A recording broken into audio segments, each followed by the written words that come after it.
Этот кот провел большую часть своих 10 лет на улице, и несмотря на крупные размеры и широкую массивную морду, он был на самом деле очень худым. Год за годом болезни уличных кошек, блохи, чесотка и так далее доставляли ему все больше хлопот. Он жил в колонии бродячих кошек, которых мы начали отлавливать и стерилизовать.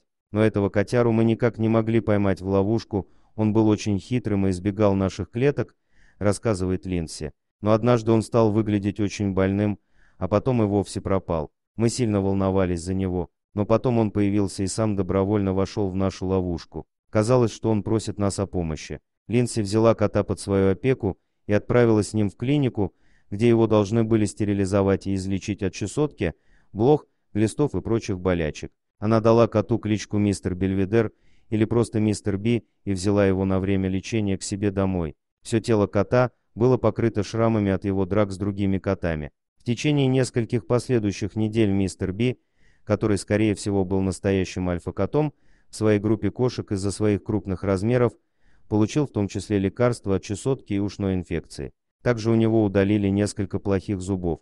С постепенным выздоровлением и сам кот стал более добродушным. Он начал мне доверять и разрешать мне чистить ему уши и давать ему лекарства. Он словно чувствовал, что я лишь хочу ему помочь. С помощью деревянной ложки Линдси поглаживала кота по голове, и ему это очень понравилось. Потом вместо ложки уже были пальцы Линдси. Выздоровление мистера Би шло медленно, и недели лечения превратились в месяцы. Но в конечном итоге он превратился в очень ласкового кота, который теперь мог отправиться домой к своему постоянному хозяину. Он все еще боится некоторых вещей, и его лучше не гладить внизу спины, но он уже далек от дикого уличного кота и твердо намерен стать домашним питомцем. Когда он полюбил сидеть у меня на коленях, я поняла, что я с ним все в порядке.